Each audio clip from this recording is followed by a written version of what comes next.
दिन को आपने हमारे जीवनों में दिया, इसलिए हम आपका धन्यवाद करते हैं राजा। धन्यवाद हो यीशु, धन्यवाद करते परमेश्वर पिता। वचन कहता है कि हे मेरे मन तू यहोवा को परमेश्वर पिता, किसी उपकार को तो परमेश्वर पिता तू मत भूल, क्योंकि वही तेरे सारे अधर्मों को क्षमा करने वाला परमेश्वर पिता है, वही तेरे सारे लोगों को क्षमा करने वाला परमेश्वर पिता है। हाँ धन्यवाद। हाँ मेरे प्रियो, उसके नाम को धन्य कहे परमेश्वर, क्योंकि वो जीवित परमेश्वर है, उसके लिखित वचन पर विश्वास करें। धन्यवाद यीशु, धन्यवाद परमेश्वर पिता। हे जीवित परमेश्वर पिता, तू सारे रोगों से चंगा करने वाला परमेश्वर पिता है। धन्यवाद यीशु, धन्यवाद धन्यवाद यीशु।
आपने हमारा सहारा हो परमेश्वर पिता, आप ही हमारी आखिरी उम्मीद हो मेरे राजा। इसलिए हम आपकी आराधना करते, स्तुति करते परमेश्वर पिता, धन्यवाद की भेंट को चढ़ाते, स्तुति और आराधना की भेंट को चढ़ाते। हमारे पास कुछ नहीं है मेरे राजा, आपको देने के लिए मेरे राजा, केवल स्तुति और आराधना और धन्यवाद की भेंट को हम चढ़ाते मेरे राजा। धन्यवाद हो राजा, आपकी सुरक्षा के लिए हम धन्यवाद करते परमेश्वर पिता। आपने परमेश्वर पिता हमें बहरी के जाल से बचाया मेरे राजा परमेश्वर पिता, क्योंकि वचन कहता है कि वह तुझे बहरी के जाल से बचाएगा मेरे राजा। धन्यवाद करता हूँ परमेश्वर पिता, धन्यवाद। कोई हर एक विपत्तियों से परमेश्वर पिता आपने हमारा बचाव, जिसमें हम आपका धन्यवाद करते हैं। पिछले सप्ताह में हमारे छोटे से छोटे एक्सीडेंट से, संकट से परमेश्वर पिता आपने हमारा बचाव, जिसमें आपका धन्यवाद करते हैं, क्योंकि आपका वचन कहता है इसलिए कोई विपत्ति तुझ पर न पड़ेगी, न कोई दूत तेरे डेरे के निकट आएगा, क्योंकि वह अपने दूतों को आज्ञा देगा कि वह जहाँ पे तू जाए तेरी रक्षा करे। हाँ परमेश्वर पिता, अपने दूतों के द्वारा आप हमारी रक्षा करते हो मेरे राजा। इस वचन को हम धन्यवाद करते परमेश्वर पिता, इस वचन के द्वारा आप हमें सुरक्षा प्रदान करते हैं, उसमें आपका धन्यवाद करते हैं मेरे राजा। यहाँ पे जितने भी लोग मौजूद है उन सभी को यीशु के नाम में बड़ी सी जिम्मेदार है मेरे राजा, और जितने भी आने के मार्ग पर है उनके मार्ग को आप सरल कीजिए मेरे राजा। सारी बातों का कंट्रोल आप ले लीजिए मेरे राजा परमेश्वर पिता। हम सभी लोग खुद का समर्पण आपके पवित्र हाथों में करते हुए सारा आदर मान महिमा गौरव आपको देते हुए इस विनती को यीशु के नाम से मांगते, इसलिए आप सुनिए और ग्रहण कीजिए। Hallelujah, hallelujah, hallelujah, hallelujah. Happy merry Christmas, merry merry Christmas. वचन क्या कहता है आज का? वचन क्या कहता है कि दाऊद के नगर में उद्धारकर्ता हमारे लिए जन्मा है। हालेलुया।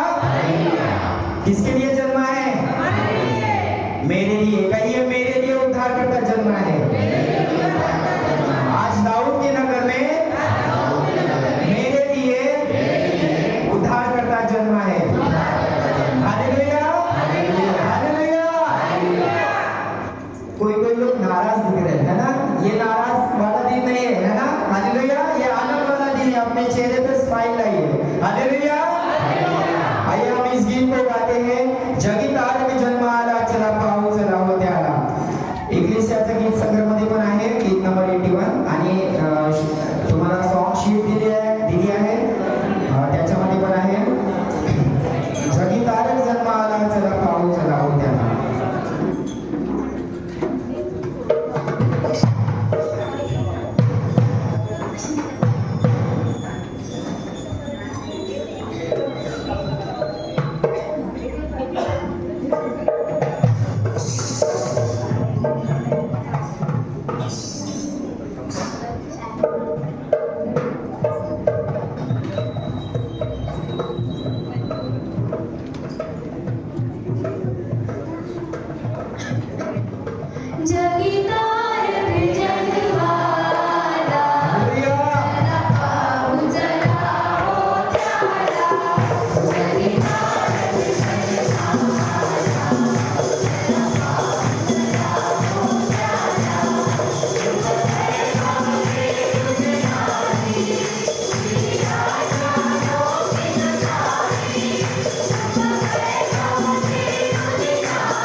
सा दिन है, झूमने का दिन है, नाचने का दिन है, आनंद मनाने का दिन है, उत्सव मनाने का दिन है। हालेलुया।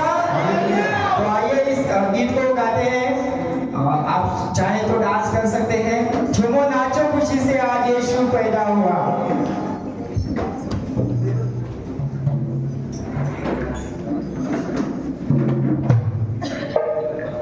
झूमो नाचो खुशी से, आज यीशु पैदा हुआ।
शोर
सारी दुनिया में, है ना, आज क्रिसमस है तो सारी दुनिया में कितनी जगह पर हम सोच भी नहीं सकते कि परमेश्वर की आराधना हो रही है। सारा जग, सारी दुनिया आज शोर कर रही है। Hallelujah, hallelujah. और ऊपर से यीशु मसीह हमें देख रहा है कि कितनी जगह पे आराधना हो रही है मेरे नाम से, है ना। प्रभु हमें भी देख रहा है। Hallelujah, hallelujah, hallelujah. चलो इस गीत को हम गाते हैं, चमका चरनी में तारा, हुआ सारे जग में उजियारा। इस नए गीत को हम गाते हैं।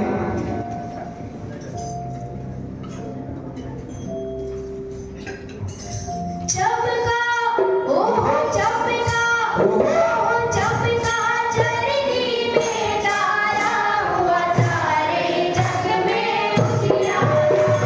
चमका चरनी में तारा, हुआ सारे जग में उजियारा। चमका चरनी में तारा, हुआ सारे जग में उजियारा। चमका चरनी में तारा, हुआ सारे जग में उजियारा। चमका ओ चमका ओ चलना चरनी में तारा, हुआ सारे जग में उजियारा। चमका चरनी में तारा, हुआ सारे जग में उजियारा। धरती पे नाचो, जश्न मनाओ, शामें सजाओ, फूल खिलाओ। धरती पे नाचो, जश्न मनाओ, शामें सजाओ, फूल खिलाओ। फूल हुआ है अंधियारा, सारे जग में उजियारा। फूल हुआ है अंधियारा, हुआ सारे जग में उजियारा।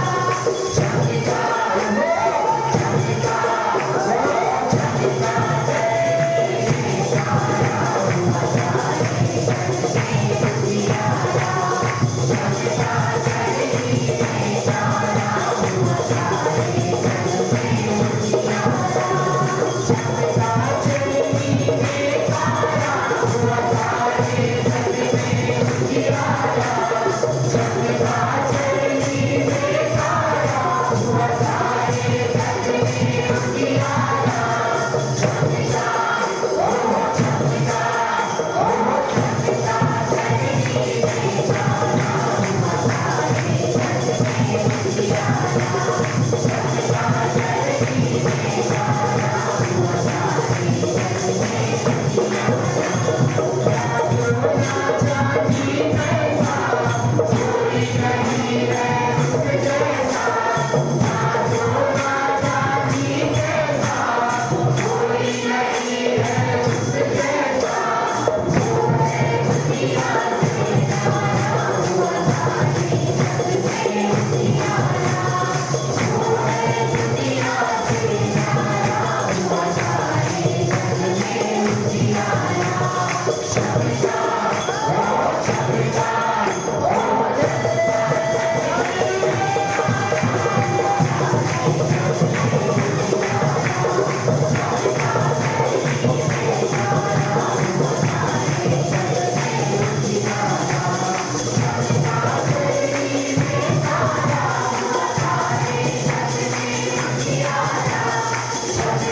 चरनी में तारा, हुआ सारे जग में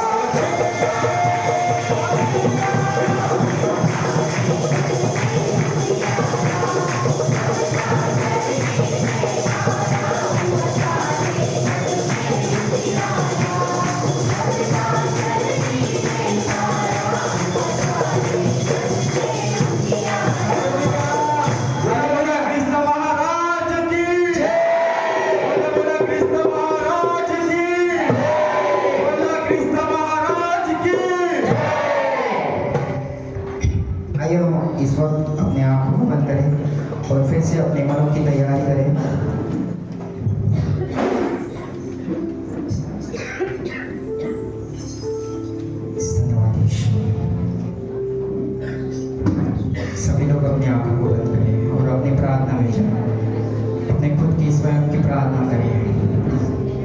धन्यवाद यीशु। तू ही मेरा शरण स्थान, तू ही मेरा गढ़, तू ही मेरी चट्टान है प्रभु। आपके सामर्थ्य नाम को हम धन्य कहते हैं परमेश्वर। आपके सामर्थ पर हम निर्भर हैं मेरे राजा, ना कि किसी मनुष्य के ज्ञान पर हम निर्भर हैं, क्योंकि आपका वचन कहता है मनुष्य के ज्ञान पर नहीं परंतु परमेश्वर के सामर्थ पर आप निर्भर हैं। धन्यवाद यीशु।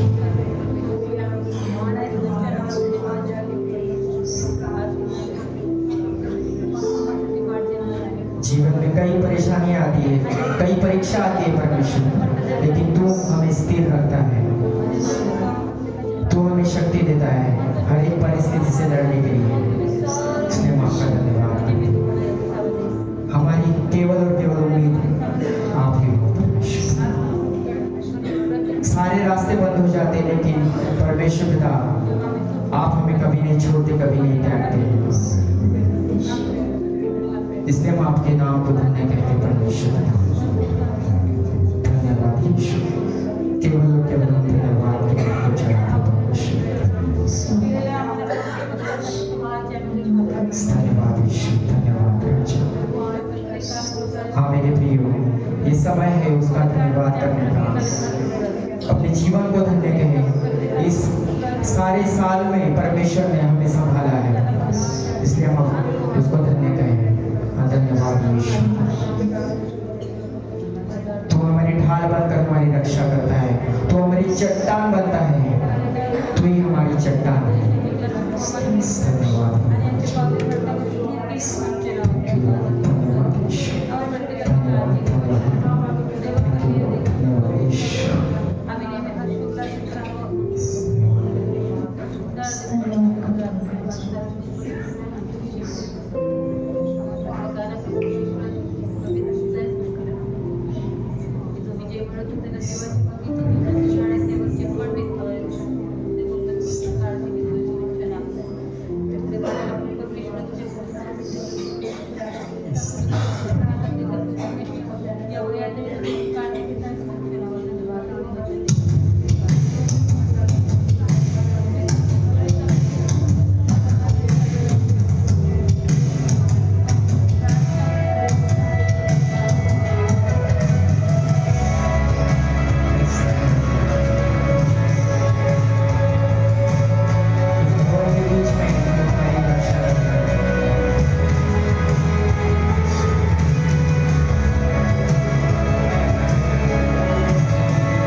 विपत्तियों से मेरा बचाव करता है। धन्यवाद यीशु। सारी महामारी से छुटकारा देता है, सारे रोगों से तू चंगा करता है। धन्यवाद यीशु। आपकी दी हुई शांति और अनुग्रह के लिए धन्यवाद करते हैं परमेश्वर। तेरी शांति और अनुग्रह केवल तेरी ओर से हमें मिलती है।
धन्यवाद धन्यवाद धन्यवाद देते पिता परमेश्वर। जीवित खुदा बाप आप हमारे साथ हैं पिता परमेश्वर। हाँ पिता परमेश्वर, हमारी आखिरी सांस तक पिता परमेश्वर हम आपकी स्तुति आराधना करने की पिता परमेश्वर। हाँ पिता परमेश्वर, आप हमारे ढाल बन के आप खड़े, इसलिए धन्यवाद देते पिता परमेश्वर। हाँ पिता परमेश्वर, बीते सप्ताह में पिता परमेश्वर आप हमारे साथ थे पिता परमेश्वर। आपने हमें कभी अकेला नहीं छोड़ा पिता परमेश्वर। आपने हमें हर बीमारी से पिता परमेश्वर, हर रोगों से छुटकारा दिया, इसका धन्यवाद देते पिता परमेश्वर। हाँ पिता परमेश्वर, हमें हर बुरे सपनों से पिता परमेश्वर आपने बचाए रखा, इसलिए धन्यवाद देते पिता परमेश्वर। हाँ पिता परमेश्वर, आपके दिव्य दूतों का बाड़ा पिता परमेश्वर आपने हमारे चारों ओर लगाए रखा, इसलिए धन्यवाद देते पिता परमेश्वर। हाँ पिता परमेश्वर, हम जब आपकी स्तुति आराधना करने के लिए सबके घरों में जाते थे पिता परमेश्वर, तो आपने हमारे लिए पिता परमेश्वर आपके घरों के द्वार खोले राजे, इसलिए धन्यवाद देते पिता परमेश्वर। हाँ पिता परमेश्वर, और आपने हमें यहाँ एकत्रित लाया है पिता परमेश्वर। आपने अपना अनुग्रह यहाँ बनाए रखा पिता परमेश्वर हम सबों पे, इसलिए धन्यवाद देते पिता परमेश्वर। हाँ पिता परमेश्वर, हमने जो आपकी स्तुति आराधना की है पिता परमेश्वर, आपने वो अपने स्वर्ग के राज्य में मानने के, इसलिए हम धन्यवाद देते पिता परमेश्वर। हाँ पिता परमेश्वर, अंकल जो वचन बताएंगे पिता परमेश्वर, हम उसे ग्रहण करने पाए और हम दूसरों को बताने पाए, इसलिए पिता परमेश्वर। हाँ पिता परमेश्वर, क्या है मांगे पिता परमेश्वर, यहाँ बैठे सभी को पिता परमेश्वर आपके हाथ में सौंपे पिता परमेश्वर। आप सभी पे अपना अनुग्रह ऐसे ही बनाए रखे पिता परमेश्वर। हाँ पिता परमेश्वर, यहाँ से सब लोग पिता परमेश्वर आपके वचनों को ग्रहण करके जाए, ऐसा तो होने दीजिए पिता परमेश्वर। हाँ पिता परमेश्वर, इसलिए धन्यवाद देते पिता परमेश्वर। सभी बातों के लिए धन्यवाद देते हुए इस छोटी सी विनती को खुदा और बाप यीशु मसीह के मीठे और पवित्र नाम से मांगते सुनते ऐसे कबूल कीजिए, आमीन।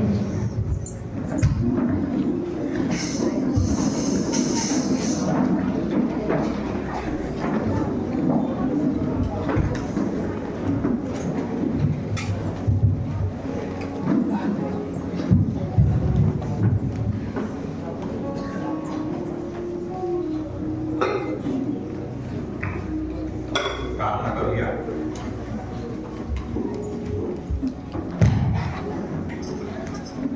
हे सर्वसमर्थ देवा, तुझ्या एकुलत्या एक पुत्राला जगात पाठवून तू त्याला निष्कलंक कुमारीच्या उदरे जन्म घेऊ दिलास आणि आमच्यासारखा मानव स्वभाव धारण करू दिलास. त्याच्याचमुळे आमचा नवा जन्म झाला आणि आम्ही तुझे संतान झालो. पवित्र आत्म्याद्वारे दिवसेंदिवस आम्ही ख्रिस्तासारखे होत जावे असे तू कृपेने कर. तुझ्यासह व पवित्र आत्म्यासह असणारा व सर्व काळ राज्य करणारा एकमेव देव आमचा प्रभू येशू ख्रिस्त याच्याद्वारे या सर्व शास्त्रपाठ ऐकूया. आमचा पहिला शास्त्रपाठ मिका संदेशा याचा 5वा अध्याय आणि त्याचे 2ऱ्या वचनापासून ते 4थ्या वचनापर्यंत.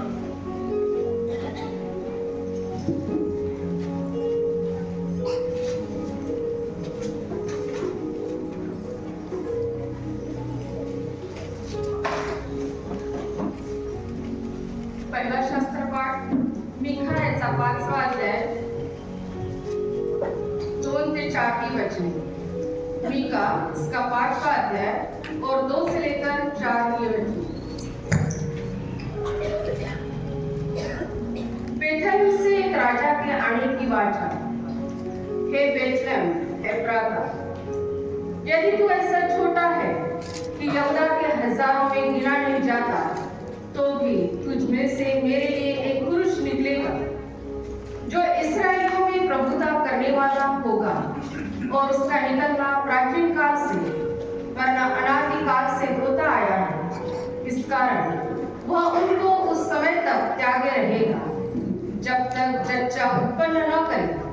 तब इस्राएलियों के पास उसके बचे हुए भाई लौटकर उनसे मिल जाएंगे, और वह खड़ा होकर यहोवा की दी हुई शक्ति से और अपने परमेश्वर यहोवा के नाम के प्रताप से उनकी चरवाही करेगा. वे सुरक्षित रहेंगे क्योंकि अब वह पृथ्वी की छोर तक महान ठहरेगा. ये सर्वशक्तिमान प्रभु का परमेश्वर का वचन है. आणि भक्ती निमित्त आपण सर्व इथं एकत्र आलेलो आहोत. हालेलुया. काही चेअर्स इथं खाली आहे, 4-5 चेअर्स खाली आहे. कोणाला वाटत असेल आतमध्ये येऊन बसावं, या साईडला 4-5 चेअर खाली आहे. या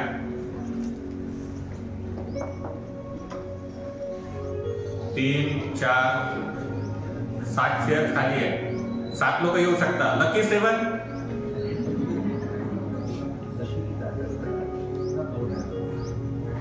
9 झाले. 9 चेअर्स आहे.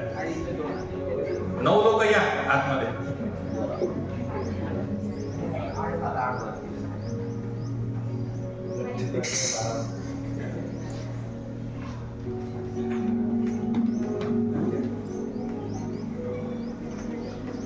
समोर आहे. समोर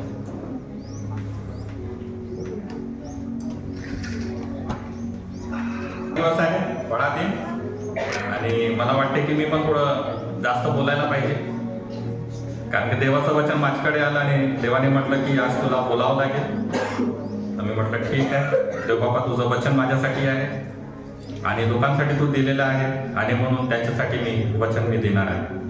हालेलुया. प्रार्थना करू. पिताच्या, पुत्राच्या आणि पवित्र आत्म्याच्या नावाने आमेन. काल रात्री आम्ही ख्रिसमस ईव्ह किंवा ख्रिस्त जन्मोत्सव अगोदरची सायंकाळ इथे घालवली. काही लोक होते आणि पास्टर कमिटीच्या वतीने कॅरल्स काढण्यात आली. गावामध्ये ठिकठिकाणी जाऊन, चौकामध्ये जाऊन कॅरल्स गायले, आणि त्याच्यानंतर मग इथे मिडनाईट जे सर्व्हिस असते ते आम्ही इथे केली, आणि काही लोक उपस्थित होते. आणि त्याच्यामध्ये मी 3 गोष्टी सांगितल्या. पहिली ड्रॅगन पाळणं, येशूचा वाढदिवस पाळणं. दुसरं क्रूस, येशूचं जीवन, क्रूस. आणि तिसरं क्राउन. क्राउन खूप महत्वाचा आहे. येशूला काट्याचा क्राउन भेटला, परंतु तो आपल्याला जीवनाचा मुकुट देणार, आणि आपल्याला जीवनाचा मुकुट मिळावा म्हणून येशू ख्रिस्त या जगामध्ये आला. आजचे जे शास्त्रपाठ आपण वाचलेले आहे, आणि त्याच्यामध्ये जो पहिला शास्त्रपाठ आहे, आज थोडा वेळ लागेल, ठीक आहे. तर चिंता करू नका. बिर्याणीची व्यवस्था करण्यात आलेली होती, आणि जेम्सने जेम्स आणि पास्टर कमिटीच्या वतीने तसं आम्ही सांगितलेलं होतं, म्हणून थोडं उशीर पण लागेल तरी चिंता करू नका. ठीक आहे. तर पहिला जो शास्त्रपाठ आपण वाचला त्याच्यामध्ये आपण पाहतो की त्या ठिकाणामध्ये आणि पुष्कळ वेळा येशूच्या येण्यासंबंधाने भविष्यवाणी करण्यात आलेली होती की तारणकर्ता एफ्राता किंवा बेथलेम या गावामध्ये येणार आहे. आणि मग आजपासून 2025 वर्षा अगोदर जी भविष्यवाणी तारणकर्त्याच्या संबंधाने करण्यात आलेली होती ती आपण लोकपुरुष सुवर्तमान याचा 2रा अध्याय आणि त्याच्या 16व्या वचनामध्ये आपण पाहतो. पहिल्या वचनापासून तर 16व्या वचनामध्ये की कशा प्रकारे येशू ख्रिस्त या जगामध्ये आला. आणि येशूचा जन्म बेथलेम या गावामध्ये झाला. आपल्या सर्वांना माहिती आहे बेथलेमला सुरुवातीच्या काळामध्ये एफ्राता असे म्हणत होते. आणि बेथलेम म्हणजे house of bread, the house of bread म्हणजे भाकरीचं घर असं त्याला म्हणण्यात येतं. म्हणजे तिथं खूप चांगली भाकर बनते आणि म्हणून त्याला हाऊस ऑफ ब्रेड असं म्हणण्यात येतं. म्हणजे चांगली जागा होती, तिथे चांगलं पीक येतं. जसं मी सांगितलं की आपल्याकडे कोणतं पीक येतं, सोयाबीन आणि मुख्य धानाची शेती होते.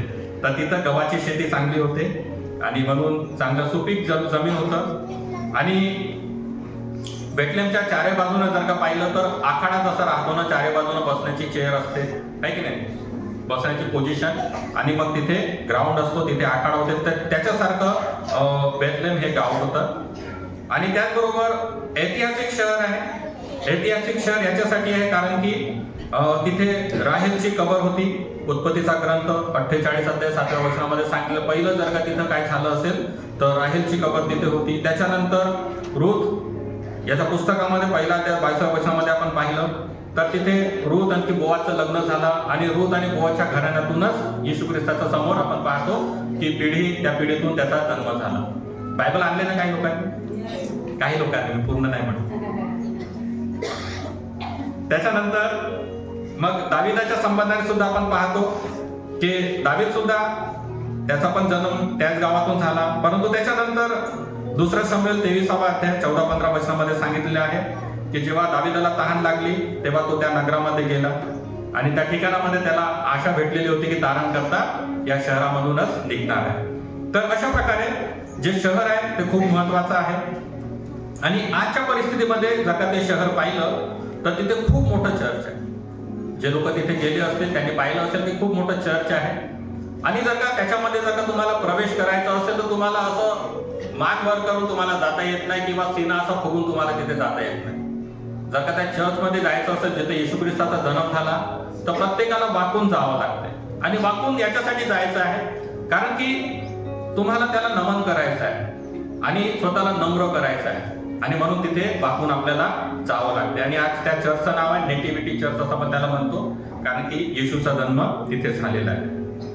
जेव्हा येशूचा जन्म झाला तर त्या समयी 3 प्रतिक्रिया झाल्या, 3 रिएक्शन झाले. पहिलं रिएक्शन आपण पाहतो आणि ते म्हणजे राजाचं रिएक्शन, राजा हेरोदाचं रिएक्शन. त्याला भीती वाटली आहे ना, राजांचा राजा या जगामध्ये आला आणि हेरोदाला भीती वाटली आणि त्याला भीती वाटली आणि म्हणून त्याने काय केलं, जे मागी लोक आले होते त्यांना म्हटलं की कुठं जन्मला आम्हाला सांगा.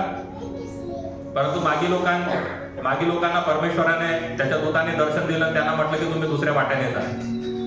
आणि मग हा इतका संतापला, याला इतका क्रोध आला, खूप राग आला आणि जितके पण लहान लहान तानुले बाळ होते 2 वर्षापर्यंतचे त्याने सर्व बाळ त्या भागातले मारून टाकले कारण की नवीन राजा जन्मलेला होता. परंतु देवाने युक्ती केली. बाळाला मारण्याची युक्ती शैतानाने केलेली होती परंतु बाळाला वाचवण्याची युक्ती जी आहे परमेश्वराने केली. आणि तोही बोलणार असेल तर त्याचा संदेश मग आपल्याला ऐकावा लागेल. तर बाळाने त्याला पुढे शांत करावं. ठीक आहे. तर त्या ठिकाणामध्ये आपण पाहतो की शैतानाने येशूला मारण्याची पूर्ण युक्ती केलेली होती परंतु परमेश्वराने प्रत्येक समय त्याला वाचवलं. पोटामध्ये असताना तेव्हापासून परमेश्वराने त्याला वाचवलेलं आहे. आणि इथपर्यंत की जेव्हा 2 वर्षाचे जे तानुले जे बाळ होते त्यांना मारण्याचा प्रयत्न जेव्हा केला तर त्या समय सुद्धा आपण पाहतो की परमेश्वराने त्याला मिश्र देशामध्ये नेलं.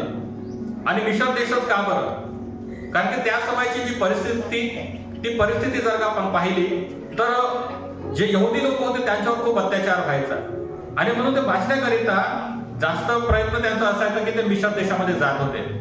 आणि म्हणून त्या समयामध्ये मिश्र देशामध्ये खूप यहुदी होते. मिश्र देशामध्ये खूप यहुदी होते. आणि म्हणून जेव्हा येशू ख्रिस्त तिथे गेला आणि जोपर्यंत हेरोद मेला नाही तो तिथेच राहिला. आणि म्हणून लोकांनी त्याला ओळखलं नाही. म्हणून लोकांनी त्याला ओळखलं नाही की हा येशू आहे. परंतु तिथे पण त्याच्या जीवनामध्ये संकट आले. सैतानाने त्याला तिथे पण मारण्याचा प्रयत्न केला, परंतु परमेश्वराने तिथे त्याला वाचवलं. तर अशा प्रकारे जो पहिली प्रतिक्रिया आहे ती म्हणजे राजाची, की आता हा नवीन राजा त्याचा जन्म झालेला आहे आणि माझं जे अधिकार क्षेत्र आहे त्या अधिकार क्षेत्रावर आता हा राहण्याचा प्रयत्न करेल. त्याचा अधिकार कुठंतरी संपणार होता. आणि म्हणून त्याची प्रतिक्रिया या ठिकाणामध्ये आपण पाहिलेली आहे. दुसरी प्रतिक्रिया आपण पाहतो आणि ते म्हणजे जे सदुसीस होते, परुषी होते आणि ज्यांना धर्माचं ज्ञान होतं, जे नियमाला पालन करणारे होते, त्यांनी पण एक उदासीन अशी प्रतिक्रिया दिलेली होती. त्यांना फक्त मंदिरामध्ये बलिदान कधी करायचं, कसं करायचं, कोकरू कसं कापायचं, हस्तपुस्तक कोकरू कापायचं, ते आपल्याला मिळेल, त्याचं मांस आपल्याला मिळेल, या भावनेमध्ये ते गुंतलेले होते.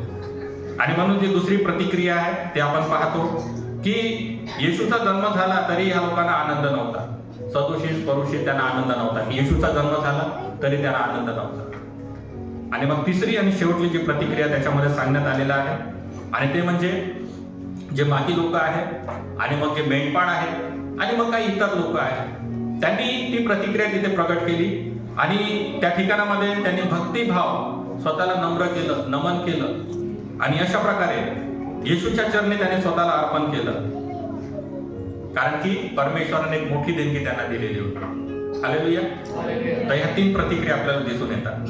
तर एक प्रतिक्रिया राजाची, दुसरी प्रतिक्रिया जे यहुदी याजक होते, सदुसीस परुसी त्यांची, आणि तिसरी प्रतिक्रिया आपण पाहिलेली आहे आणि ती म्हणजे जे लोक देवाचे स्तवन करू इच्छित होते, मेंढपाळ झाले, मागी लोक झाले, त्यांची प्रतिक्रिया या ठिकाणामध्ये आपण पाहिलेली आहे. आणि म्हणून जेव्हा आज आपण ख्रिसमस आपण साजरा करत आहोत त्याच्यामध्ये परत काही लोक आहेत आणि त्यांच्या संबंधाने आपल्याला समजणं खूप गरजेचं आहे. आणि म्हणून ख्रिसमसचे 4 M तुम्हाला माहीत असायला पाहिजे. जसं काल 3 C आपण पाहिलेलं आहे, क्रेडल, दुसरं क्रॉस आणि तिसरं क्राउन. आज 4 M तुम्ही पहा. आणि त्याच्यामधलं परमेश्वराने मानव जातीसाठी आणि या ठिकाणामध्ये गरिबी किंवा निराशा किंवा अंधाराची कहाणी त्याच्या संबंधाने या ठिकाणामध्ये आपण पाहतो. आणि देवाला माहित होतं की मानव जातीला मदतीची गरज आहे. परमेश्वराला माहित होतं आपल्याला मदतीची गरज आहे, कोण आपल्याला सहाय्य करणार, ही बाब परमेश्वराला माहित होती. कारण की परिस्थिती खूप कठीण आहे आणि जी परिस्थिती त्या समयामध्ये, आजही आपण पाहतो की मॉडर्न टेक्नॉलॉजीज आहे, मॉडर्न जमाना आहे, तरी पण आजची परिस्थिती आपण पाहतो की खूप भयंकर, खूप कठीण आहे. आणि म्हणून परमेश्वराला माहित होतं की त्या समयी चमत्काराची गरज होती, जे चमत्कार आज पण आपल्याला अपेक्षित आहे. त्या समयी एका आईची गरज होती, त्या आईची गरज, चांगल्या आईची गरज आज पण आहे. त्या समयी गोठा आपण पाहतो, गोठ्याची गरज होती आणि तो गोठा आज आपण पाहतो जग एक गोठ्यासारखं झालेलं आहे. आणि त्याचबरोबर संदेश जो आहे, देवदूतांनी जो संदेश दिला त्या संदेशाची गरज आज पण आपल्याला आहे. तर 4 M's आपण पाहणार आहोत. आणि म्हणून मी म्हटलं की आज थोडा उशीर होईल, कारण देवाने मला म्हटलेलं आहे की मी तुझ्याबरोबर बोललेलो आहे, आज तू लोकांबरोबर बोल. देवाचं वचन मजकडे आलेलं आहे, ते वचन आज तुमच्यासाठी परमेश्वराने मला सांगण्यासाठी सांगितलं. हालेलुया. तर पहिला M जो आहे तो चमत्कार, मिराकल. मिराकल खूप भयंकररित्या मिराकल झालेला आहे, खूप भयंकर चमत्कार झालेला आहे. आज बाळ होत नाही आणि म्हणून शस्त्रक्रिया, नवीन प्रतिक्रिया आपण त्या ठिकाणी पाहतो आहे, ते काय सुरू आहे, त्याच्याद्वारे लेकरं आणण्याचा प्रयत्न करत आहे. पण ती पण एक प्रतिक्रिया, ती पण एक क्रिया करूनच प्रतिक्रिया त्याची होत आहे. परंतु त्या समयामध्ये परमेश्वर प्रत्यक्षामध्ये पवित्र आत्म्याच्या सामर्थ्याने तो स्वतः या जगामध्ये आणि खूप मोठा चमत्कार या जगामध्ये घडून आणला. आणि म्हणून लोककृष्ण वर्तमान याचा पहिला अध्याय आणि त्याचे 30 ते 35 वचनापर्यंत या ठिकाणी आपण जेव्हा वाचतो तर त्या ठिकाणामध्ये असे लिहून आहे, गॅब्रिएल जो दूत आहे तो मरियेला म्हणाला, घाबरू नकोस मरिया, कारण तुला देवाची कृपा मिळाली आहे. तू गर्भवती राहशील आणि एक मुलाला जन्म देशील आणि तू त्याचे नाव येशू ठेवशील. तो खूप महान होईल आणि त्याला परस्पराचा पुत्र म्हटले जाईल. प्रभुदेव त्याला त्याच्या पूर्वज दावीद याचे सिंहासन दे आणि तो इस्रायलवर कायमचे राज्य करेल. त्याचे राज्य कधीही संपणार नाही. मरीने दूताला विचारले, पण हे कसे घडू शकते? मी कुमारी आहे. देवदूताने उत्तर दिले, पवित्र आत्मा तुझ्यावर येईल आणि परात्पर देवाचे सामर्थ्य तुझ्यावर सावली करेल. म्हणून जन्माला येणारा बाळ पवित्र असेल आणि त्याला देवाचा पुत्र म्हटले जाईल. हालेलुया. त्या समयची जी परिस्थिती आहे जर का आपण पाहिलं, आणि आज पण ती परिस्थिती आहे. आज परिस्थिती थोडीशी विचित्र आहे. जर का लग्नाशिवाय जर का एखादी मुलगी जर का आई बनली तर समाजामध्ये कलंक है ना, बदनामी आपण म्हणतो की लग्नाशिवाय कशी का ती आई होऊ शकते. परंतु जर का आज तुम्ही पाहिलं तर मॉडर्न टेक्नॉलॉजी आहे, मॉडर्न टेक्नॉलॉजीच नाही परंतु आजचे विचार इतके बदललेले आहे की लग्नाशिवाय लेकरू घरी येऊन जाते पहिले, नंतर लग्न करतात. तुम्ही पहा जास्त प्रमाणामध्ये आता तुम्हाला असंच दिसेल, लग्न होत नाही इकडे बाळ येऊन जाते घरी. ते पावित्र्य जे आहे, पावित्र्य आजकाल लोक काय करत आहे, लोकांनी त्यांच्या जीवनातून चाललं गेलेलं आहे. देवानी जी योजना किंवा जी उपाययोजना देवाने जी सुरू केली, लोक विसरून चाललेले आहे. मग आता गे मॅरेज है ना, गे मॅरेज पण ते होत आहे आणि कुठंतरी वरच्या पातळीवर त्याला मान्यता दिलेली आहे, तिकडे मान्यता मिळाली आहे म्हणजे ते खालपर्यंत येणारच आहे. आपल्या इकडे पण कुठं कुठं पकडले गेले, मुली मुलीच राहतात, मुलं मुलंच राहतात, ते गे मॅरेज त्याला म्हणतात. हे आज मॉडर्न टेक्नॉलॉजी मध्ये होत आहे. याला मिरॅकल्स नाही म्हणत, हे मिरॅकल्स नाही आहे, हे सैतानाची योजना आहे. परंतु या ठिकाणामध्ये जेव्हा मरियाच्या जीवनातून आपण पाहतो की तिच्या जीवावर किती मोठं संकट आलेलं होतं. आणि यहुदी प्रथेमध्ये त्यांचे नियम होते, जर का कोणी लग्न अगोदर जर का आई बनली तर काय करायला पाहिजे, दगड उचलायचे आणि तिला तिथंच मारून टाकायचं. कित्येक तरी घटना त्यांच्या जीवनामध्ये घडलेल्या असते. परंतु मरियेने त्या समयामध्ये आपण पाहतो की ती वेळ तिने कशी सहन केलेली असेल.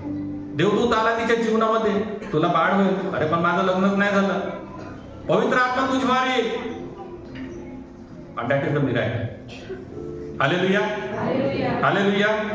आणि म्हणून हे एक चमत्कारापेक्षा कमी नव्हतं, कारण की आपण पश्चाताप करावा आणि आपली परिस्थितीशी येशूला जोडून घ्यायचं होतं, देवाला जोडून घ्यायचं होतं. आणि म्हणून तो मनुष्य बनून या जगामध्ये त्याला यायचा होता, परंतु अपवित्र होऊन नव्हे तर पवित्र होऊन त्याला या जगामध्ये यायचं. आणि म्हणून मरियेचा त्या ठिकाणामध्ये त्यांनी स्वीकार केला, तिला निवडलं. आणि अशा प्रकारे आपण पाहतो की मरियेच्या जीवनामध्ये चमत्कार झाला आणि येशू ख्रिस्त या जगात आला. त्याने येशू ख्रिस्त जेव्हा देहामध्ये होता तर चमत्कारिक पद्धतीने त्याने कार्य करण्यास सुरुवात केली आणि त्याचं संपूर्ण जीवन जे आहे ते चमत्काराने भरलेलं आहे. आणि जर का तुम्ही पाहिलं तर त्याने जे चमत्कारिक कृत्य केलेले आहे, नाईनची विधवा मेलेली होती, मुलगा मेलेला होता, येशूने मृताला जिवंत केलं. त्याच्यानंतर आजारी लोक होते, त्याच्याकडे जायचे, ते सर्व बरे व्हायचे. ते कसे का बरे व्हायचे? That is the miracle. मग एक ठिकाणामध्ये भूत सुद्धा काढलेले आहे. गर्सेकरांमध्ये तो भूत लागलेला होता, त्याला सुद्धा परमेश्वराने बरे केले. पाण्यावर आपल्याला चालता येत नाही, आपण टेक्नॉलॉजीचा उपयोग करतो, परंतु येशू ख्रिस्त पाण्यावर चालला. पेत्राला म्हटलं तू पण ये. पेत्राचा विश्वास, त्याने पाण्यावर पाय ठेवला, एक पाय, दोन पाय, आणि तिसऱ्यांदा खाली पाहिला तर तो गेला पाण्यामध्ये. तो एक चमत्कार. आणि एक भयंकर चमत्कार जो परमेश्वराने केला, आणि ते म्हणजे 5,000 लोकांना, आणि एक वेळा 7,000 लोकांना, एक वेळा 4,000 लोकांना त्यांनी जेवण दिले. चमत्कार. फक्त देवाला त्यांनी उपकार मानले, देवा तुझे आभार मानतो, आणि देवाने ते मल्टिप्लाय केलं. मिराकल्स. हालेलुया. येशू ख्रिस्त जेव्हा जगात आला त्याने चमत्कारिकरित्या त्याने तो जीवन जगला आणि निष्पाप राहून तो जगला. कारण की त्या समयामध्ये जर का बलिदान करायचं होतं तर निष्पाप असणं गरजेचं आहे. कोकराचं बलिदान आणि ते कोकरू निष्पाप असायला पाहिजे. आणि म्हणून येशू त्या समयामध्ये चमत्कारिक तो जिवंत जगला, परंतु निष्पाप तो असं तो जीवन जगला. त्याचबरोबर त्याचा मृत्यू पण आपण जर का पाहिलं तर चमत्कारिकरित्या त्याचा मृत्यू झाला. कोणीही त्याचा जीव घेतलेला नाही. आणि म्हणून यूहन्ना सुवर्तमान 10 अध्याय 18 वचनामध्ये म्हटलेलं आहे की त्याने स्वतः नोंदवलेलं होतं की कोणीही ते माझ्यापासून हिरावून घेतले नाही, तर मी माझा प्राण मी स्वतः दिलेला आहे. त्याने स्वतःहून आपला प्राण दिलेला. हालेलुया. आणि काय म्हटलं की तो देण्याचा अधिकार मला आहे, तो देण्याचा अधिकार मला आहे आणि पुन्हा घेण्याचा पण अधिकार मला आहे. आणि ही आज्ञा मला माझ्या पित्याकडून मिळालेली आहे. हालेलुया. तर अशा प्रकारे एक चमत्कारिक मरण त्याने स्वीकारलं आणि एक चमत्कारिकरित्या त्याचं पुनरुत्थान झालं. ती बाब परमेश्वर आपल्याला सांगत आहे. आणि म्हणून तो चमत्कारिकरित्या त्याचं पुनरुत्थान जे साध्य झालं, रोमकारास पत्र 1 अध्याय 4 वचनामध्ये सांगितलेले आहे. आणि आपल्याला खात्री पण देते की मृतांमधून पुनरुत्थानाने त्याला सामर्थ्याने देवाचा पुत्र घोषित करण्यात आले. म्हणजे जसं त्याचं पुनरुत्थान झालं, देवाचा पुत्र तर होता, परंतु जसं त्याचं पुनरुत्थान झालं तो सामर्थ्य देवाचा पुत्र आहे ही घोषणा करण्यात आली. आणि त्याच्यानंतर मग चमत्कारिकरित्या तो स्वर्गात गेला. हालेलुया. सगळं काय मिराकल्स आहे, सगळं काय मिराकल्स, चमत्कार. अंतराळात जेव्हा तो घेतला गेला 120 शिष्य खाली होते, ते पाहत राहिले. परत अंतराळ उघडलं आणि जेव्हा तो वर चालला गेला अंतराळ परत बंद झाला.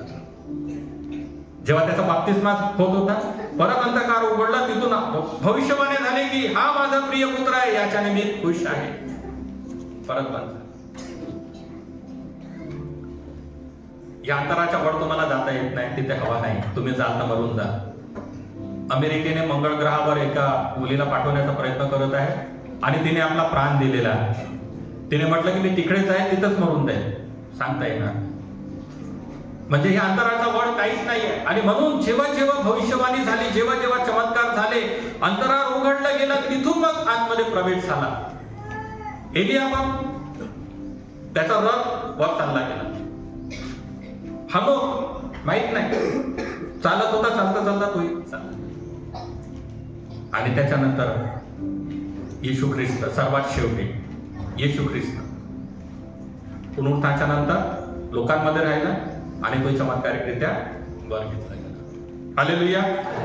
हालेलुया. आणि म्हणून म्हटलेलं आहे की जे त्याच्यावर विश्वास ठेवतात त्यांच्या जीवनामध्ये सर्वात मोठा चमत्कार आहे. जे त्याच्यावर विश्वास ठेवतात त्यांच्या जीवनावर सर्वात मोठा चमत्कार आहे. आणि कसा चमत्कार आहे तर तो आपल्या पापांची क्षमा करतो आणि सर्व अन्यायापासून आपल्याला शुद्ध करतो. तो आपल्या पापांची क्षमा करतो, सर्व अन्यायापासून आपल्याला शुद्ध करीतो. तो आपल्याला नवीन प्राणी बनवतो, नवीन सृष्टी आपल्याला तो बनवतो. कारण ते जुने ते निघून गेलेले आहे, आता तुम्ही नवीन सृष्टी आहे. आणि त्याचबरोबर तो आपल्याला देवाच्या कुटुंबामध्ये आपला पण जन्म झालेला आहे ती बाब तो आपल्यासाठी प्रगट करतो. आपला जन्म कुठं झाला, इथं तर झालेला आहे, परंतु जेव्हा येशूवर तुम्ही भरवसा करता तेव्हा तुमचा जन्म देवाच्या कुटुंबामध्ये झालेला आहे याची सुद्धा तो गवाही देतो आणि आपल्याला सार्वकाळचे जीवन तो देतो. हालेलुया. आणि हे एक मोठा चमत्कार परमेश्वर आपल्याला सांगत आहे. हे मोठा चमत्कार आहे. तुमचं जीवन पण चमत्कार आहे, तुमचं लाईफ ते पण चमत्कार आहे. जीवनामध्ये संकट येते, मरियेच्या जीवनामध्ये संकट आले आणि परमेश्वराने तिला संकटातून वाचवलं. गीत गाताना आपण समुद्र बीच में कैसा तूफान उठेगा, नदिया के बीच में कैसा तूफान उठेला, जीवन डोगा मोरा हिले डोलो, प्रभू मोके. मरियेचं जीवनही तसंच होतं. हे कसं घडणार, संकट, परंतु तिने धीर धरला. दुसरा एम जे आहे मदर, आई आणि मरियम. एक साधी अविचारी तरुणी आणि जिला देवाची कृपादृष्टी मिळाली अशी ती स्त्री होती. ती परिपूर्ण नव्हती. येशूच्या जन्माच्या अगोदरही ती परिपूर्ण नव्हती, नंतरही नव्हती.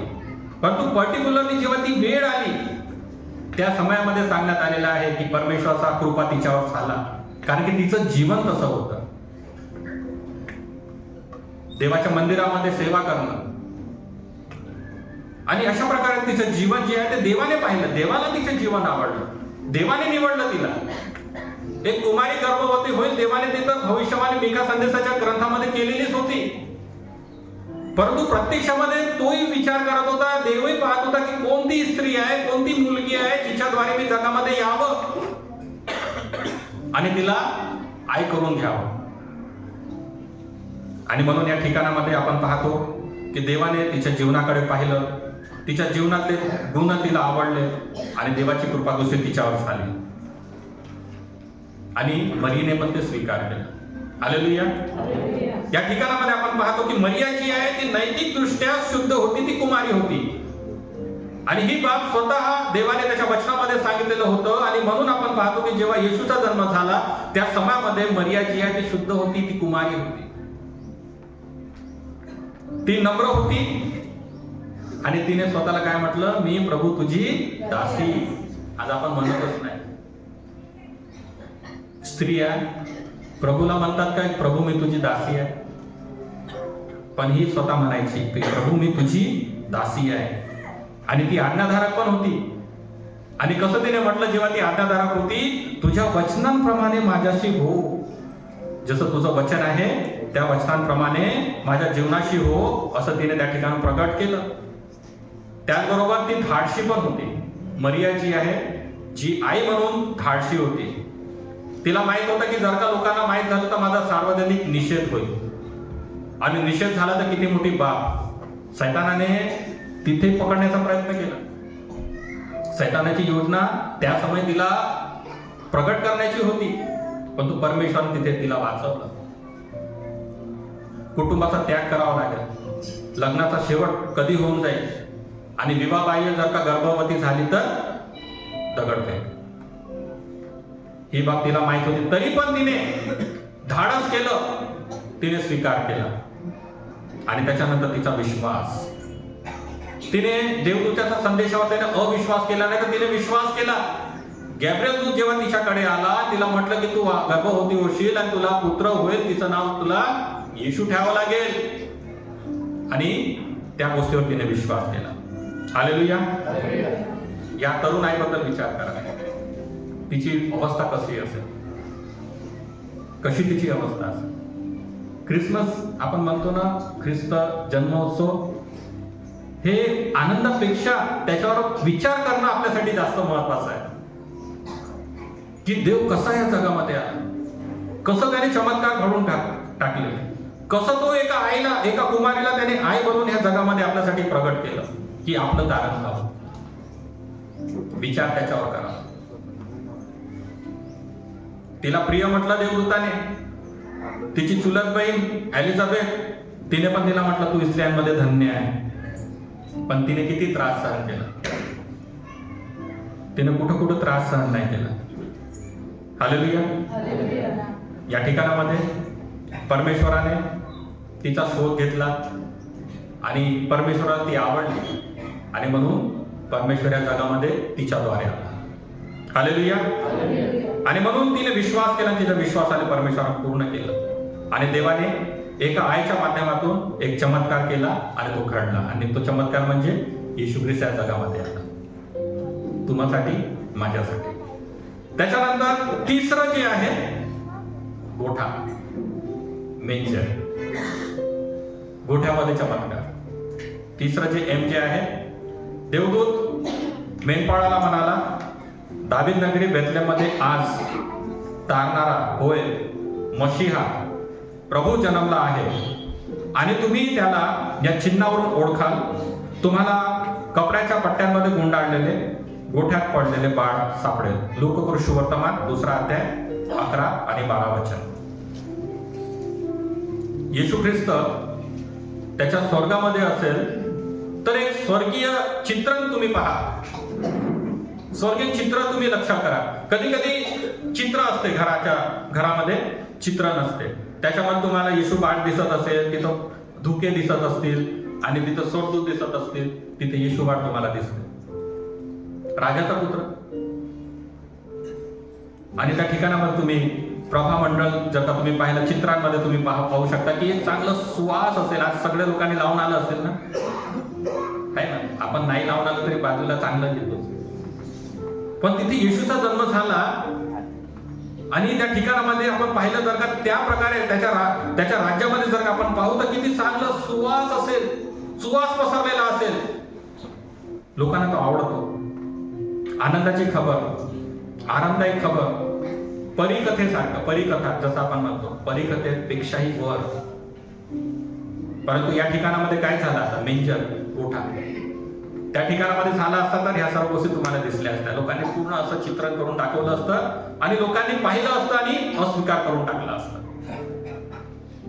परंतु या ठिकाणामध्ये काय झालं, गुरंढोरं जिथं चरतात त्याचं कुंड आणि त्या ठिकाणामध्ये कचऱ्याचा ढिगारा पण असेल. कारण की शिरगिंती होती आणि शिरगिंती म्हटलं तर ते आपल्या लोकांकडे लक्ष देतील की स्वच्छतेकडे लक्ष देतील. पहा तो गोठा पण आपण म्हणतो गोठा तितका स्वच्छ नव्हता. आपल्याला वाटते की गोठा म्हटलं तरी खूप शानदार आहे. तंच पाहिलं ना, ते जर का रुतते ना त्याच्यावर जर का तुम्ही झोपले असेल त्याच्यामध्ये किडे पण राहतात, लहान लहान किडे राहतात, ते चावतात, मच्छर राहते. तुम्ही जर का गावामध्ये जर का तुम्ही गेलं ज्या ठिकाणामध्ये गाई ढोरं बांधले असतात तिथं तुम्ही जर का पाहाल तर इतकं हे राहत नाही. मच्छर पण असतात, मच्छर चावतात तिथे. आणि ती परिस्थिती तिथे होती. वास, कोणता वास, शेणाचा वास, इतर वास, नालीचा वास, घाणेरड्या पाण्याचा वास. नाल्या तिथूनच असतात. ती एक तुम्हाला दिसून येईल. तिथे काळजी घेणारी कोणीच नव्हती. म्हणजे बाळंतपण करताना आज तरी तुम्हाला परिचारिका मिळतात. हॉस्पिटलमध्ये गेलं का इमर्जन्सी झाली तर तुम्हाला सगळ्या गोष्टी तिथे मिळतात. पण तिथे काय होतं, काहीच नव्हतं. ते बाळंतपण कसं झालेलं असेल, कोणी त्यांना मदत केलेली असेल, गुंडाळलेला लपेट आहे परंतु कोणी त्यांना सहाय्य केलेलं असेल, मदतीला आले असतील की नाही आले असतील, ही परिस्थिती तिथली होती. सोयीची जागा नव्हती, जनावर तिथे होते कारण की धर्मशाळा भरलेली होती. उतारशाळा जी आहे तिथे जागा नव्हती. आणि का बरं असं घडलेलं आहे आणि का बरं त्याचा जन्म गोठ्यात झालेला आहे. या ठिकाणामध्ये आपण पाहतो ते गरीब, तुटलेले, एकट्या मतानी होते आणि त्यांच्या खांद्यावर जगाचं ओझं होतं. गरीब होते, तुटलेले होते आणि फक्त शिरगिंतीसाठी आपली जागा सोडून त्यांना बेथलेम या गावामध्ये जावं लागलं आणि कठीण परिस्थिती त्यांना सहन करावी लागली. मेंजर, आज तर मोठी शान असते गोठा तयार करायचा. आमचा गोठाच तयार नाही झाला यावर्षी. म्हणजे गोठा याच्यासाठी तयार करावा की आम्ही तयार करत आहे त्याच्यासाठी नाही, पण गोठा याच्यासाठी तयार करावा की जर का बाहेरून जर का काही लोक आले, जर का त्यांना पाहायचं असेल तर सेल्फीसाठी नको, त्याचा अर्थ त्यांना कळायला पाहिजे. त्याच्याकरिता गोठा दाखवण्यासाठी.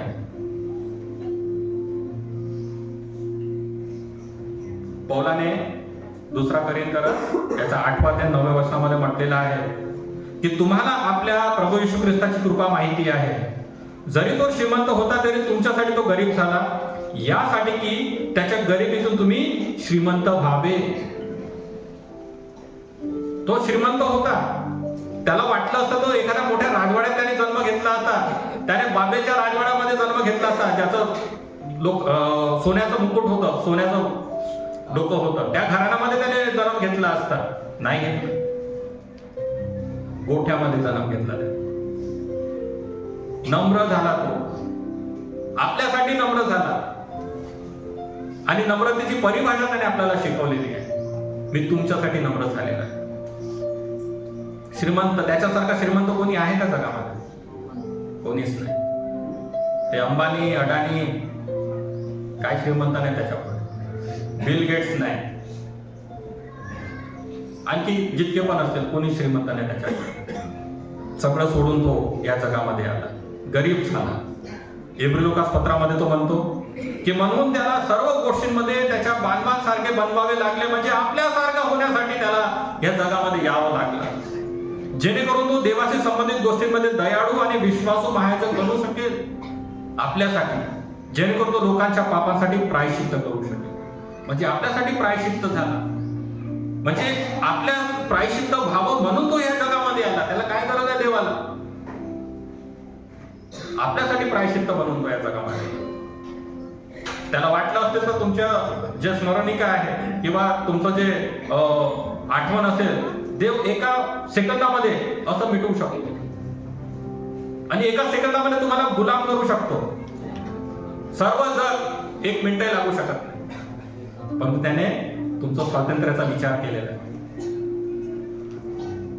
त्याने तुम्हाला गुलाम नाही केलं, मग त्याच्यासारखं केलं. Hallelujah, hallelujah. आणि आपल्यासाठी तो प्रायश्चित्त झाला. तो दीन आणि नम्र लोकांची ओळख करून घेण्यासाठी आणि बहिष्कृत आणि विसरलेल्यांच्या आसनावर बसण्यासाठी तो गोठ्यात आला. म्हणजे त्यांनी आपली ओळख आपल्या बरोबर करून देण्यासाठी आला. मी असा आहे, मी तुमच्यासारखा आहे, मी राजा पण आहे, परंतु त्या राजवाड्यात मी जन्म घेतलेला नाही. ती भावना त्यांनी आपल्यामध्ये प्रगट केलेली आहे. जेरुसलेम मध्ये आपण पाहतो की तिथल्या लोकांना कळलंच नाही. फक्त येरुसलेम पासून बेथलेहेम 6 किलोमीटर आहे, परंतु येरुसलेम मध्ये बसलेल्या लोकांना कळलं नाही की गोठ्यामध्ये इतका मोठा चमत्कार घडत आहे. नाही कळलं त्यांना. आणि म्हणून या ठिकाणावर आपण पाहतो की स्वतःचे त्याचे अजेंडे होते, त्यांचे विषय होते, त्याच्यामध्ये इतके गुंतलेले होते की गोठ्यामध्ये देवाचं आगमन झालं ते विसरूनच गेले. कारण की स्वर्गाचा राजा राजवाड्यात जन्मला नव्हता, तर गोठ्यामध्ये जन्मला होता. लोक विचार करतच होते की हेरोदाच्या घरी जन्मेल का. लोकांना तो विचार पडला असेल ना, राजा आहे तर राजाच्या घरामध्ये जन्मेल, हेरोदाच्या घरी थोडी जन्मला तो. आणि लोक आपल्या कार्यामध्ये गुंतलेले होते. तो कोकरू होता, बलिदानाचा कोकरू होता आणि म्हणून गोठ्यामध्ये जन्मला. तो आपल्यासाठी कोकरू बनला, प्रायश्चित्त बनला, कोकरू बनला आणि म्हणून तो गोठ्यामध्ये जन्मला. तर अशा प्रकारे 3 पहिलं काय पाहिलं आपण? मिराकल. तुम्ही पण मिराकल आहे. दुसरं मदर, आई एक चांगली आहे, तिने सॅक्रिफाईस केलं. आणि तिसरं गोठा, मेंजर. गोठा कशासाठी? नम्रतेचं प्रतीक आहे. आणि चौथं, आणि तो म्हणजे मॅसेज. चौथं म्हणजे मॅसेज, संदेश. या ठिकाणामध्ये किती चांगला संदेश आहे जो देवदूतांनी त्यांच्या उठातून तो आपल्यासाठी आला आणि सर्व जगासाठी आला. कसा आला तो? भिवू नकोस, मी तुम्हाला आनंदाची बातमी घेऊन येत आहे आणि जी सर्व लोकांना खूप आनंद देईल. तारणारा हो मसिया प्रभू आज बेथलेहेम दावीद नगरात जन्मला आहे आणि तुम्ही त्याला या चिन्हाने ओळखाल. तुम्हाला कपड्याच्या पट्ट्यामध्ये गुंडाळलेले, गोठ्यात पडलेले एक बाळ सापडेल. आणि मग काय झालं? अचानक देवदूताला इतरांचा एक मोठा समूह तिथे दिसला आणि स्वर्गातील सैन्य ते होते आणि ते पण सामील झाले आणि ते देवाची स्तुती करू लागले. म्हणजे स्वर्गातील देवदूत सुद्धा जेव्हा येशूचा जन्म गोठ्यात झाला तिथे त्याचे स्तवन करण्यासाठी आले. म्हणजे पहा तो त्या समयाचं चित्रण कसं असेल. आणि कधी कधी तुम्हाला ते चित्रण पोस्टरमध्ये तुम्हाला दिसून येते की अशा प्रकारे झालेलं असेल. कधी कधी नेटिव्हिटी प्ले जे असते, आता जे लोक, काही लोकांना माहित असेल, पण नेटिव्हिटी प्ले आहे आणि ते करणं खूप गरजेचं आहे. मला थोडंसं कधी कधी वाटते की चंद्रपूर शहरामध्ये फक्त चर्च वाढदिवसाला जास्त महत्व देतात. फक्त चर्च वाढदिवसाला, ख्रिसमसला महत्व देत नाही. आणि ख्रिसमस लोकांना करून दाखवणं गरजेचं आहे की काय घडलेलं होतं. त्याला नेटिव्हिटी प्ले म्हणतात. ख्रिस्त जन्माचा जो वेळ होती ती कशी झालेली होती ते एक नाटकाच्या स्वरूपामध्ये करून दाखवणं गरजेचं असते. चर्च वाढदिवस असला खूप सगळं तुमच्याकडे, पण तो ख्रिसमस असला तर झाला, ख्रिसमसची भक्ती झाली, घरी चालले. पण तुमचा तारणारा येशू ख्रिस्त आहे, तुमचा संत नाहीये. संत तुमचे तारण करू शकत नाही. तारण फक्त आणि फक्त येशूच करू शकतो.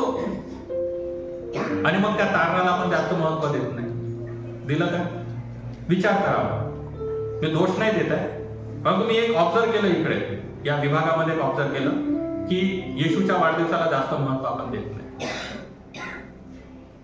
परंतु तोच तर खरा तारणार आहे. त्याच्याशी तुम्हाला स्वर्गामध्ये जाता येणार नाही. तोच तर तुम्हाला घेऊन जाणार, तुमचा हात पकडून तो तुम्हाला स्वर्गामध्ये नेणार. दुसरं कोण नेणार आहे? संत थोमा नेणार नाही, संत अँड्रू नेणार नाही, संत मार्क नेणार नाही. हे तर तुम्हाला शिकवण देते फक्त, पण नेण्याचं कर्तव्य, नेण्याचं काम जे आहे ते येशूच आहे.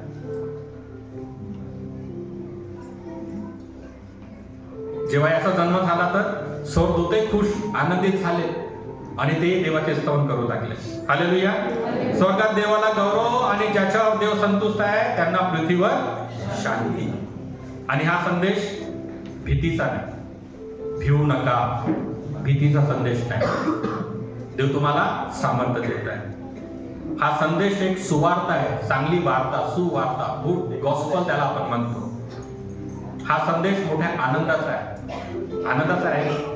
येशूचा जन्म आनंदाचा आहे की नाही? आनंदाचा आहे.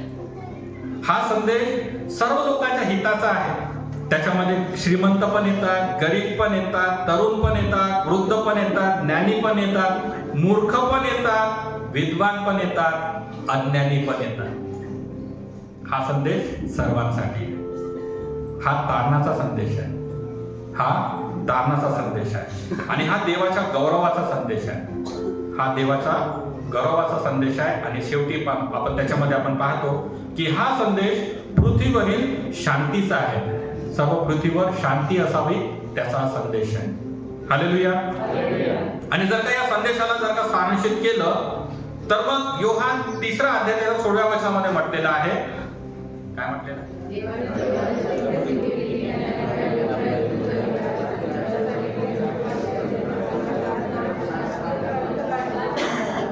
चला एक साथ 1 2 3. देवाने जगावर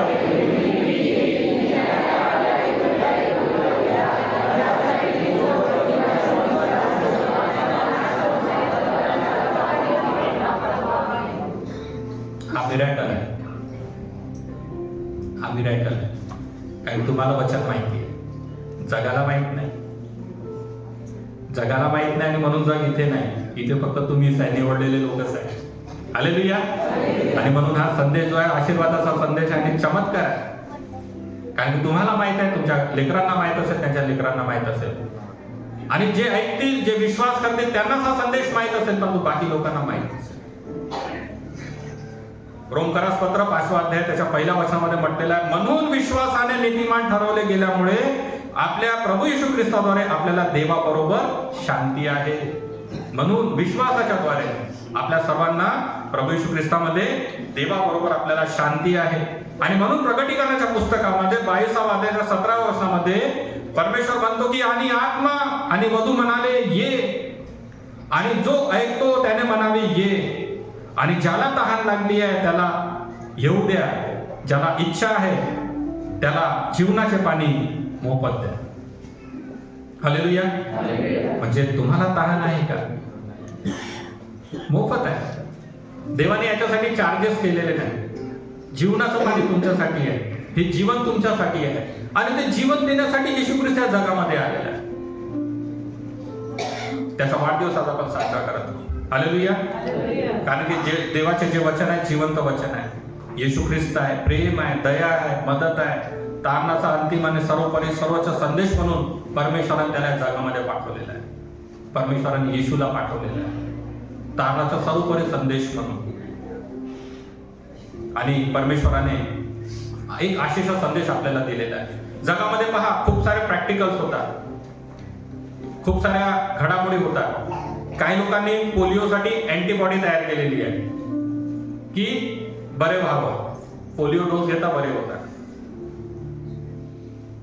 दुसरं युद्ध संपलं, तिसऱ्याची वाटचाल सुरू आहे, कुठंतरी सुरू आहे, परंतु अजून सुरू झालेलं नाही. आपल्यासाठी सुवार्ता आहे. कॅन्सरवर उपचार आलेला आहे, माहिती आहे. रशियाकडे त्यांनी काहीतरी शोधलेलं आहे, कॅन्सरवर उपचार आलेला आहे. परंतु ह्या सर्व संदेशामध्ये आणि या सर्व सुवार्तेमध्ये सर्वात महत्वाची सुवार्ता म्हणजे येशू ख्रिस्त या जगामध्ये आलेला आहे आणि देवाच्या राज्यामध्ये जाण्याचा मोठा आशेचा संदेश त्याने आपल्याला दिलेला आहे. हा सर्वात मोठा संदेश आहे. ही सर्वात मोठी सुवार्ता.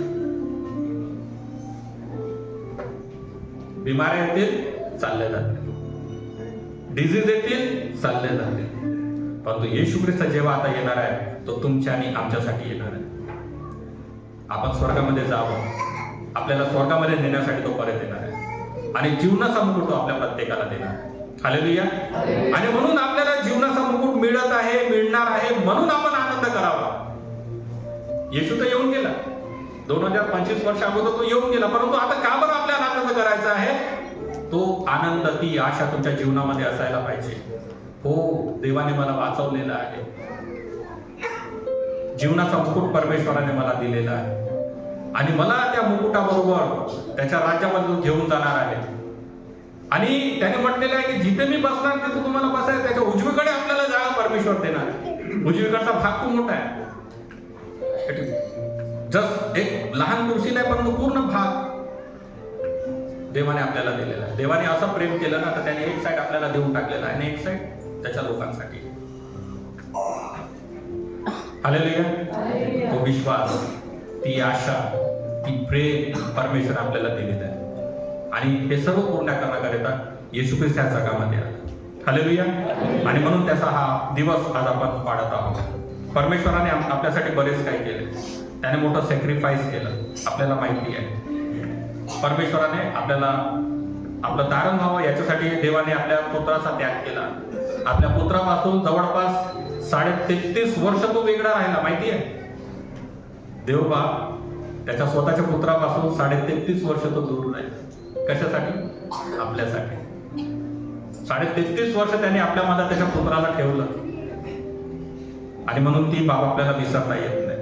त्याने एक आशेचा संदेश त्याने दिलेला आहे, गोठ्याच्या माध्यमातून दिलेला आहे, आईच्या माध्यमातून त्याने दिलेला आहे. त्याने दिनांना निवडलेला आहे, गरिबांना त्याने निवडलेला आहे आणि अशा प्रकारे आपण पाहतो की त्याने आपले स्वर्गीय वैभव त्याने सोडलं आणि तुमच्या आणि आमच्या तारणासाठी आज येशू ख्रिस्त 2025 वर्ष अगोदर या जगामध्ये जन्मला. आपण विश्वास करूया. विश्वासाचा संदेश आपल्याला जर का कळला असेल तर 4 एम तुम्ही सांगावं. चमत्कार झाला तुमच्या जीवनात. एक चांगली आई, तिच्या संबंधात तुम्हाला कळलेला आहे. मेंजर, गोठा, नम्र होण्यासाठी परमेश्वर आपल्याला प्रवृत्त करत आहे आणि सर्वात शेवटी परमेश्वर आपल्याला सांगतो की हा संदेश जो आहे तो देवाने आपल्याला दिलेला आहे, तो आपल्याला लोकांना सांगायचा आहे. आमचं तर तारण झालं, पण ज्यांचं तारण झालेलं नाही त्यांच्यासाठी आपल्याला वाटचाल करायची आहे. परमेश्वर असं करण्यासाठी आपल्या सर्वांना सहाय्य करू. आमेन. प्रार्थना करू. कृपाळू देवा, आम्ही तुझ्या नावाला धन्यवाद देतो, आम्ही तुझे स्तवन करीतो.